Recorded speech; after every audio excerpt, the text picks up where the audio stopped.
Zhang with Zhang, which we talk about topological materials. Okay. So thank you very much. I really like to thank the organizers for inviting me to this beautiful place. As a student, I heard about ideas, but I never got a chance to come to it. So today, I'd like to tell you, through these three lectures, tell you about some recent developments in condensed matter physics, topological insulators, and superconductors. So let me first acknowledge my collaborators, my group, originally at Stanford. Many of them have since gone to other universities. Extensive collaboration with experimentalists at Stanford, but also it's really an international effort. A lot of collaboration with colleagues in Germany, with both in Mainz, but also extensive collaboration with colleagues in China. So I have three lectures to give. So I'd like to give you a general introduction in this lecture and tell you about models and materials for topological insulators. So for students, maybe the phrase topology sounds a little bit advanced and scary, but I hope that we actually look at the model and look at the material. I hope that you find that they're quite accessible. So that's what I hope to achieve in this first lecture. Second lecture may be a little bit more advanced mathematically, tell you about topological field theory. The advantage of such a theory is that it gives you a most general description of the concept of topological insulators even for interacting systems, and also tell you exactly what's physically measurable that's quantized about topological insulators. And then in the third lecture, I will tell you about topological superconductors and some elementary excitations associated with them called Majorana fermions. So there's going to be a paper, a review paper published in the Review of Modern Physics in September, and it's already has been posted for quite some time. And for the students who want to keep track of these lectures, maybe this is the best source. I will be following quite closely this review paper. So when in condensed matter physics, we know that we try to find different states of matter, and then after we discover them, try to kind of find some unifying principles, try to understand them. So most of the condensed matter system, they fall under the category that the way we describe those states is through order parameter associated with some kind of a broken symmetry. For example, we have a crystal that breaks translational symmetry, a magnet that breaks rotational symmetry, and a superconductor which breaks a slightly more subtle symmetry called broken gauge symmetry. In this school, you heard about many interacting systems, and a lot of times the interesting thing they do is they break the symmetry in some quite unique fashion. So then in 1980, there was a great discovery in condensed matter physics by Topological splitting in the system of two-dimensional semiconductor interfaces, where he discovered the quantum Hall effect. So when you take this two-dimensional material at the interface, apply a big magnetic field perpendicular to the plane, and measure basically the Hall voltage divided by the longitudinal current, which gives you the Hall resistance, and you measure this as a function of magnetic field, you see that even though they are increasing with the magnetic field, they increase in a precise quantized plateau fashion. So these Hall conductance at these plateaus is always given by some integer times e squared over h, which is a fundamental unit of conductance. The inverse of that, the resistance is about 26 kilo. So at this plateau, the experimentally measured value of the plateau is now with a precision to better than 1 part in 100 million. It's a remarkable, remarkable thing. And the question we like to ask is that in such a condensed matter system, every two systems are different. One system, you can have lots of disorder and different configuration and so on and so forth. Why do these numbers always come out to be precisely the same? The answer is that these numbers are in some sense a topological integer. So when you work out, and so throughout these lectures, I will tell you more explicit examples of how to compute them. But basically, when you do a physical calculation, you usually express the final answer as an integral. So we all learned from calculus that if you do an integral, the value of the integral depends on the integrand that you take. If you change the integrand slightly, the value of the integral usually will come out to be different. But there's one very special case So basically, in elementary calculus class, you already encountered topology. In very elementary case, that if the integrand is a total derivative, then the value of the integral is actually independent of the details of the function in between, only depending on the global property, namely the boundary values. So when Thouless and co-workers computed the whole resistance in the quantum limit, they find basically that it's expressed in terms of something which is a total derivative. So it only depends on global properties of the value, and when you change things a little bit, it's like you're changing the integrand, but you're not changing the value of the integral because it's some global property. So when we encounter these kind of topological invariants over and over again, and that's maybe the first discovery of a topologically non-trivial state of matter in Thomas matter system. Throughout my second lecture, I will also tell you that the way to describe physically what's going on in these systems is through something called topological field theory. You have learned all about Maxwell field theory, for example, or even Einstein's gravitational field theory or Yang-Mills theory. But these materials are interesting in a way that the low energy effective action is described by a topological field theory. And let me very briefly describe to you what is meant by topological field theory. Usually, the action of a theory, of a field theory, is a scalar. But the fundamental quantities are usually tensors or vectors. So you need to form a scalar out of tensors and vectors. And you can do it basically in two different ways. Either by contracting them with a metric tensor, which will depend on the geometry, and that's most conventional field theories. But in some very special cases, you can contract them with epsilon tensor, or the Levi-Civita symbol, and that is independent of the matrix, and it will only depend on the global topology of the system. So now this is a very exciting discovery in 1980, right? So we contrast these two, that most of condensed matter systems are well described by the principle of broken symmetry, from which you can construct an order parameter and then an order parameter field theory. But this kind of system is described by a topological field theory, and the fundamental reason why they're distinct from every other is they're characterized by a well set of topological invariants. So then they may ask, why is condensed matter physics so strange? There's only one example of a topological state, and so many other examples of broken symmetry states. And that situation changed in recent years with the discovery of the two-dimensional and three-dimensional topological insulator materials. It was first discovered in mercury telluride system, which I will tell you about in this lecture. In fact, it was theoretically predicted first, and then experimentally measured, theoretically predicted at Stanford, and experimentally measured at the University of Würzburg. Since then, the field is developing very fast. There are also three-dimensional topological insulator material in bismuth antimony, which is has somewhat a complicated electronic structure. These days, most people are focusing on these three materials called bismuth telluride, antimony telluride, and bismuth selenide, which was again the theory work we have done in collaboration with IOP China, and beautiful experiments done both at Princeton and Stanford, which I'd like to tell you about. So, like 5 years ago, in condensed matter physics, maybe very, very few people ever heard about these words, topological insulators. But now it looks like 13 million people at least have. Good evening. I'm your guest lecturer, Dr. Sheldon Cooper. So this is a Big Bang theory, a popular comedy show in the United States, but also around the world, I must say. And you can recognize many parts of the talk on this platform.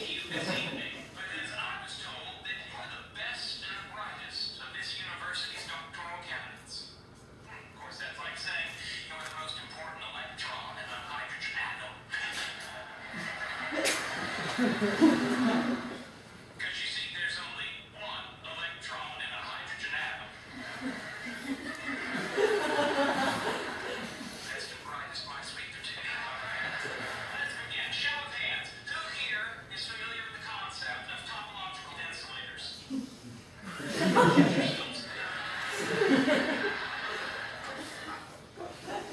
Okay, so after this lecture, I hope everybody will be able to raise their hand. now this is kind of fundamental motivation. We try to look for new principles, new states of matter, but there's also a practical side in condensed matter physics, and just try to make possibly practically a useful device. Right now, the semiconductor chip is facing some big problems. The tremendous amount of heat that's generated inside the chip is preventing Moore's law from progressing. And basically, when you look at electrons inside the chip, they're moving randomly like us in a marketplace. But what we like to do is to build the information superhighway down all the way to the chip level. But when you think about it, the fundamental principle of a highway actually is the following, that the two counter-propagating traffic are spatially separated, and that's the highway principle. And that is something that we like to achieve even inside the chip. And you will see that basically a topological insulator can be described by this kind of picture. So let's, for example, start by the quantum Core effect. So let's think about the case that if I have the simplest possible condensed matter system, a one-dimensional wire, and for the moment let's forget about the electron spin degree of freedom. Then we'll have 2 degrees of freedom, either forward moving or backward moving. What's happening in quantum Core effect is that these two counter-propagating traffic are spatially separated in the quantum Core effect. It's a 2-dimensional system. All the transport is happening on the 1-dimensional edge. There are exactly 2 edges, and that separates the forward traffic from the backward traffic. Physically, this is realized by the large external magnetic field, which makes electrons inside to move in cyclotron orbits, therefore insulating, but the electrons on the edge can only form skipping orbits, so they keep on going to make extended state to conduct for the transport. But if the electron hits some random impurity, then it's highly unlikely for the electron to jump all the way to the other side of the sample, because their wave functions are exponentially localized at the edge. So when the sample width is much larger than the exponential localization length, such a process only occurs with exponentially suppressed probability. So the electron keep on moving forward, and this is a true dissipationless channel in one dimension. So in condensed matter, we basically only know 2 processes which are dissipationless, either superconductor or in this case, quantum Hall. So now we have been thinking about generalizations of this picture, and one way to generalize is to multiply the number 2 on either side of the equation. So you get 4 equals to 2 plus 2. Now why is that? Because the electron actually also have spin degree of freedom. So then in one dimension you can have spin up, spin down, forward and backwards. So now the generalization of this picture is to decompose these 4 channels into 2 plus 2. Now there are obviously several ways to write 4 equals to 2 plus 2, but there's one unique way to write this equation in a time reversal invariant fashion. When you look at this picture, time reversal symmetry has to be broken. If you're here, you see only traffic moving forward. But in this particular case, if you have 4 rather than 2 to start with, then you can do 2 plus 2 so that each pair is time reversal invariant. Because if you have spin up forward moving, the time reverse of that is spin down backward moving. So these 2, red and the blue, are exactly time reverse inverse of that. And in the time reversal invariant system, they will behave exactly like the same, and similarly here. So now this picture then, here the time reversal symmetry is broken by the external magnetic field. But then if the time reversal, if this decomposition is time reversal invariant, then you in principle do not need a magnetic field to realize. In fact, when you look closely at this picture, you immediately realize what might be going on.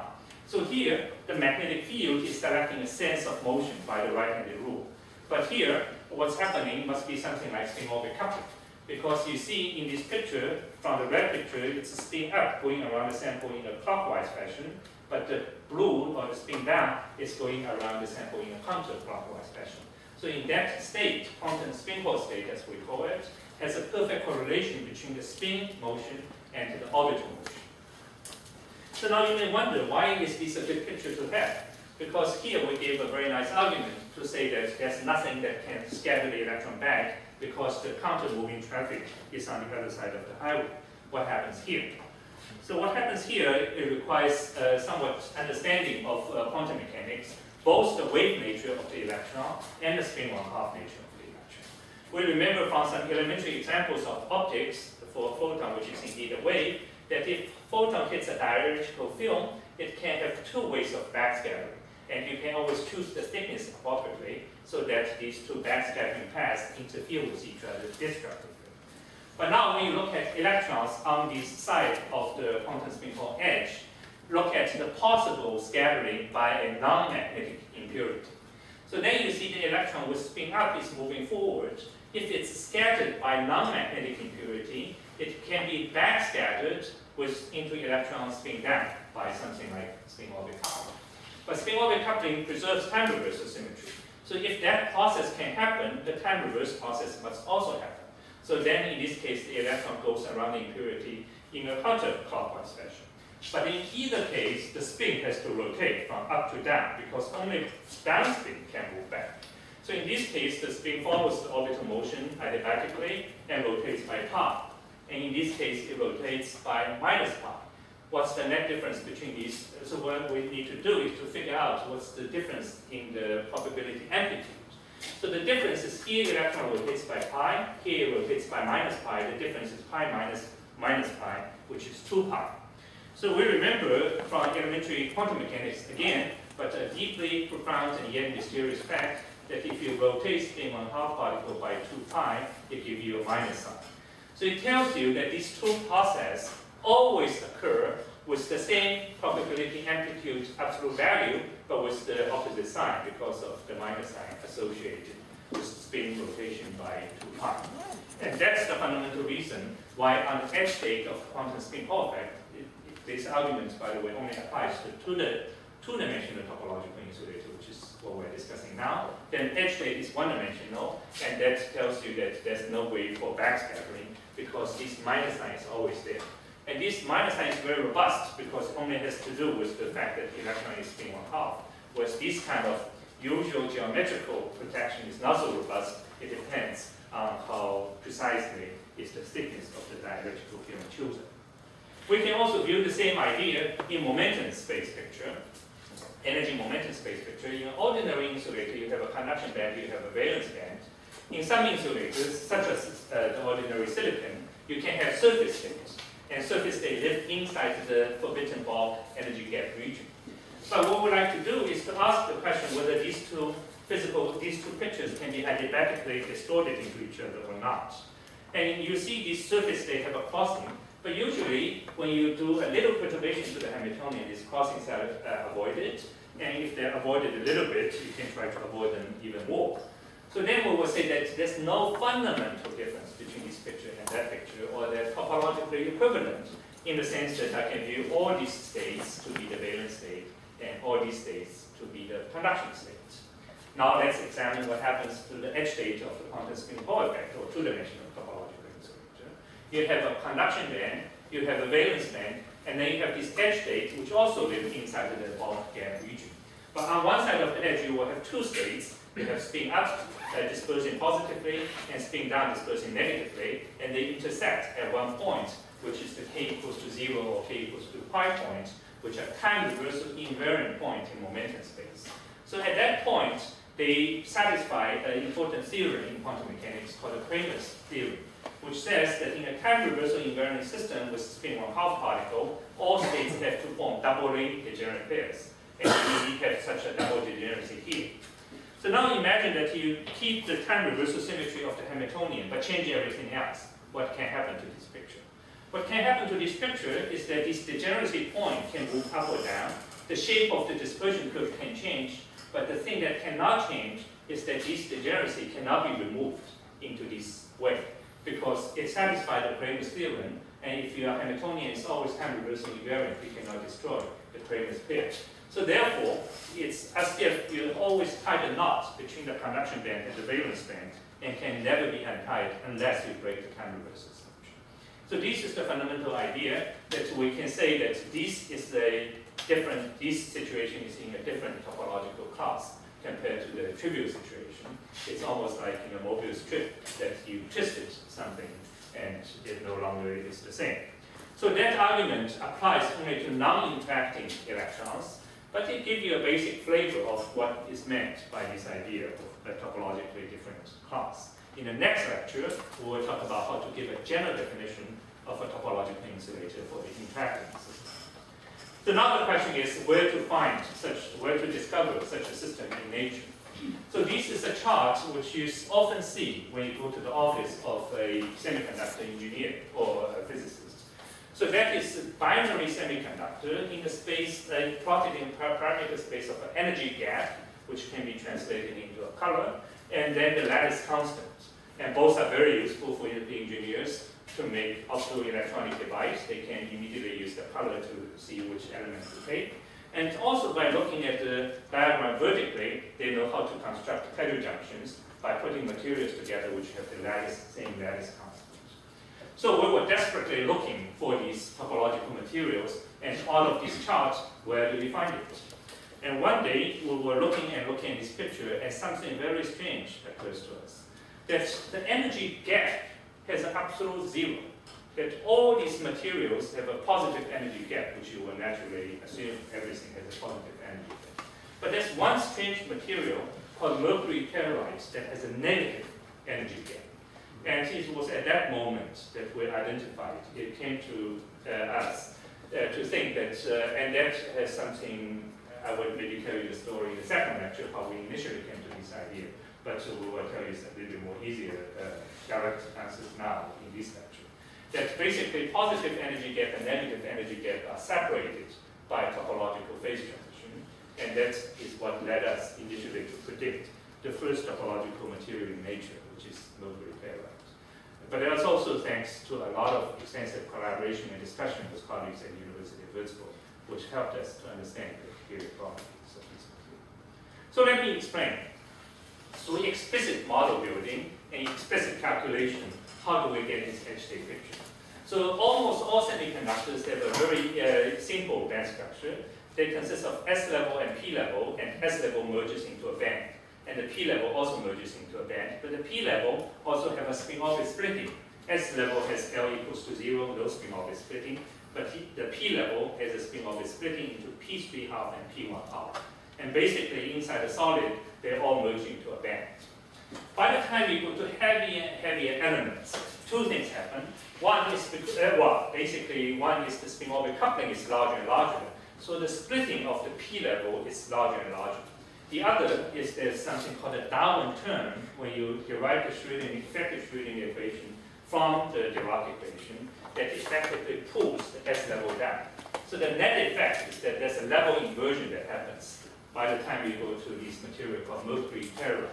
So that the P level now lies above S level.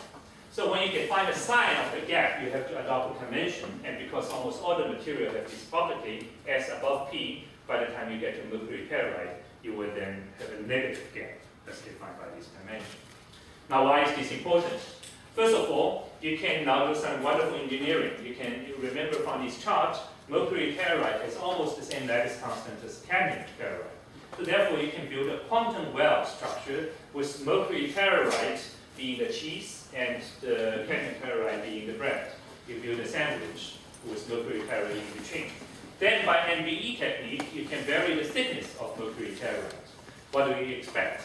You would expect when mercury telluride is very thin, then the electronic structure should be dominated by cadmium telluride with S above P. But when mercury telluride gets thicker and thicker, at least the quantum well states should have the property that the P level lies above the S level, because that's the property of the bulk mercury telluride. So somewhere you would predict a quantum phase transition has to occur, and that's when these two levels intersect with each other.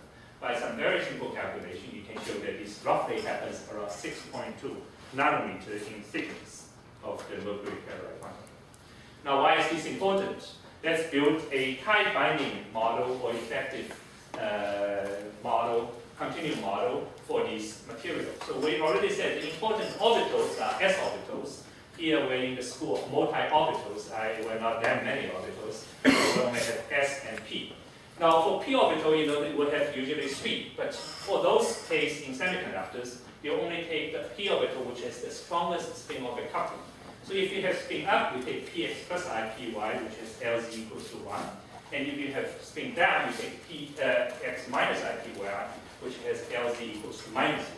So there will be strongest spin-orbit coupling. Then you build a tight binding Hamiltonian for these 4 orbitals. And then they further decompose more or less into 2x2 blocks. This is the upspin block, this is the downspin block. Downspin block is the time reverse of upspin block. So life is actually very simple. We just look at the 2x2 block Hamiltonian for the S level state and the P level state. But slightly different from what you usually consider is now you consider the spin orbit coupled P level. So now at the diagonal matrix element, you will look at the energy difference between S level and P level. And that's something we argue that it can vary continuously by changing the thickness of mercury telluride. On the off-diagonal matrix element, it's very interesting because they can, S and P have opposite parity. They cannot couple when K is equals to 0 simply from parity consideration. So the lowest order terms have to be linear in K, or they all have to be odd parity terms with K, K cubed, and so on and so forth. So it has to take the form of a sign. So now when you expand this near the K equals to 0 point, you very happily find that this is nothing but the Dirac equation in 2 plus 1 dimension. So by now we're not so surprised to find the Dirac equation in this physics system because graphene is such an example.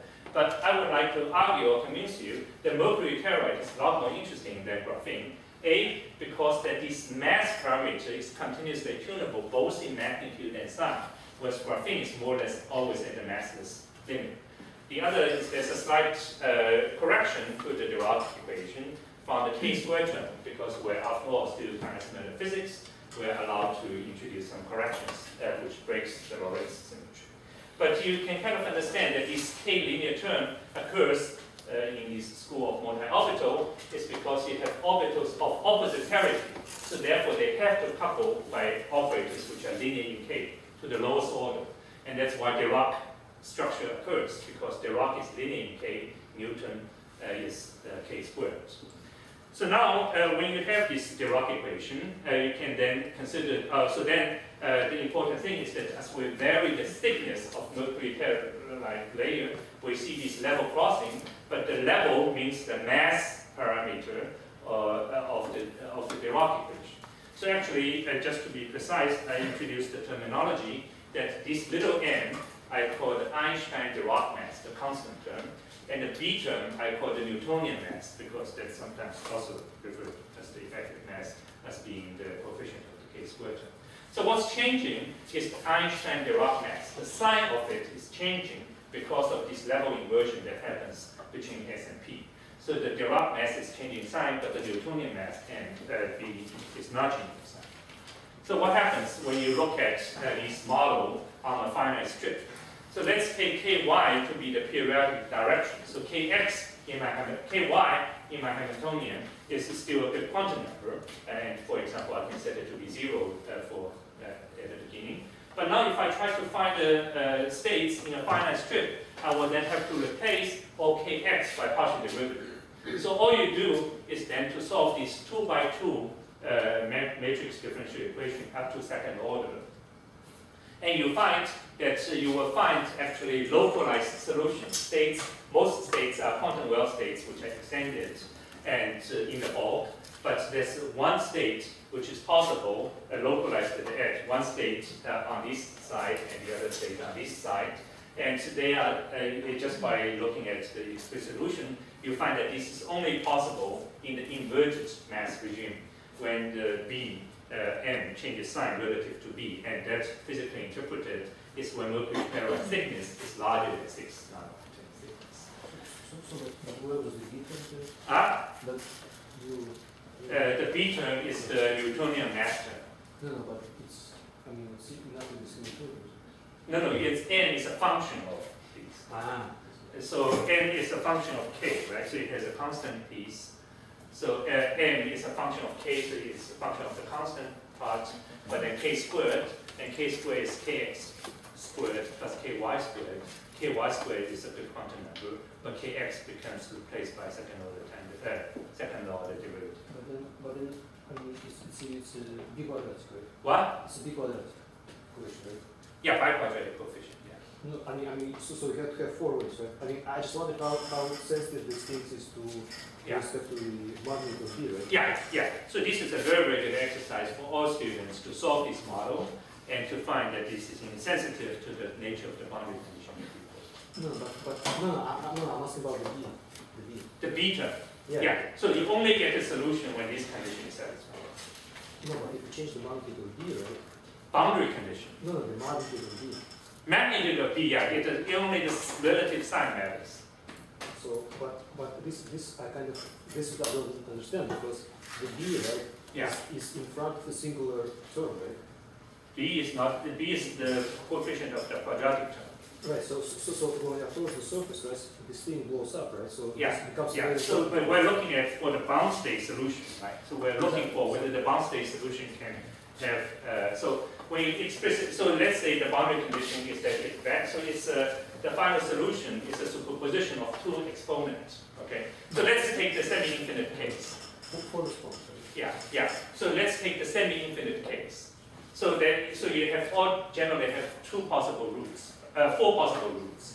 Okay. So then, if you have a bound state solution, you have to have the situation that the wave function vanishes when x goes to minus infinity. So that has to enforce that 2 out of the 4 has to go to 0, right? And then it's a linear superposition of two exponentials. So it can make the condition that it vanishes at x equals to 0. So it goes up a little bit and then exponentially decays into the 1. Right? So so you're absolutely right. There are 4 roots, but you have to demand for a bound state solution that those that blows up at negative infinity has to have 0 amplitude. No, but then if B equals to 0, this thing disappears. And B equals to 0 is somewhat a singular limit. Yeah. Yeah. So we keep B finite, don't look at SIP situation. Look at generic situation. So that's why actually our model is slightly different from Dirac model. Dirac model has B equals to 0. But in the case of the Dirac model, people have studied the case of a solid term solution. Then you imagine, so in the Dirac model it doesn't have a beta. But you can imagine that if in the sample boundary I have a mass term that's negative, but outside if I have a mass term that's positive, then you basically get a solution of the same nature that you get bound state solutions at the edge. Okay. So now you get one bound state solution for the red, another bound state solution for the red at the lower button, and for the time reverse block, you have the blue states. So now this was for kx equals to 0. I somehow between the two slides changed the x and y, but that's easy to track. But then if I introduce a k, then I get 2 degenerate states.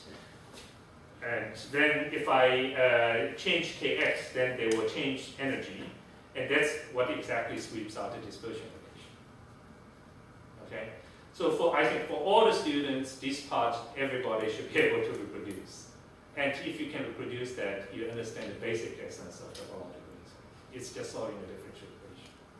Okay? So now this is the exciting experiment that was done. So this prediction was done in 2006, August. And then only less than 1 year later, the experiment was produced by University of Duisburg. But they have a 20-year investment in this material. It came out exactly at the right time. So this is the structure where they can change the thickness and they can change the gate voltage.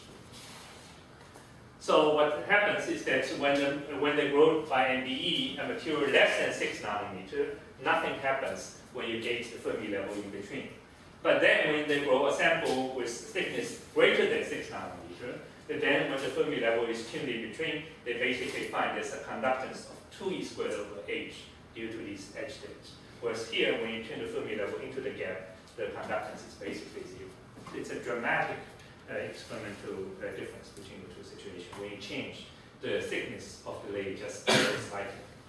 And they have done also more elaborate non-local experiments. For example, by passing a current from 1 to 4, but then measure a voltage between 2 to 3. And that's possible because the edge current has to run all around the outside of the letter H. And there's a formula which you can use to predict exactly what these non-local voltages are by something called the non-local Göttingen formula. And that's why everything works out. So now let me quickly move to the 3-dimensional topological insulator. So the initial discovery of topological insulator was in the 2-dimensional system of mercury telluride. But that it tells you that the general direction to where to look for topological material, at least as a first try. We should zoom in at the lower right corner of the periodic table. So these are heavy elements with p orbitals and life. One material which is now very, very popular here now as a topological material, this is bismuth selenide. It is a material which forms a quintuple layered structure. And when you try to peel off layer by layer, the quintuple layer always survives. They're very strongly bonded, but weakly bonded with other quintuple layers. Important orbitals in this system are p orbitals. And let's try to understand the electronic structure again, similar to what we have done for mercury telluride. So you have p orbitals, but first, because of the quintuple layer, you like to form bonding and anti-bonding states with respect to the center layer, which is the center of inversion. So then you have bonding, anti-bonding, and for selenium you have a non-bonding state. Next level, you look at crystal field splitting. It splits the degeneracy between X, Y, and Z. It turns out the PZ bonding and PZ anti-bonding orbitals are closest to the vertical. And then, at the third stage, you turn on spin-orbit coupling. And what you find is a remarkable phenomenon similar to what happens in mercury telluride, namely a level inversion happens, where you change the strength of spin-orbit coupling. And how do you change the strength of spin-orbit coupling in nature? And that's nature was so kind, not only to give us topological material, but within the family, it also gave us one non-topological material, which is antimony selenide. So these three materials have more or less the same property, but different strengths of spin-orbit coupling. This one does not have enough, the level inversion doesn't happen. For these three materials, it does happen. So after the level inversion happens, it's exactly like the story we heard before in mercury telluride. You have a conduction band, you have a valence band, but then you have a Dirac surface state. So now you have a three-dimensional material, and then you have a two-dimensional surface state, which forms a Dirac cone which is centered at the gamma point.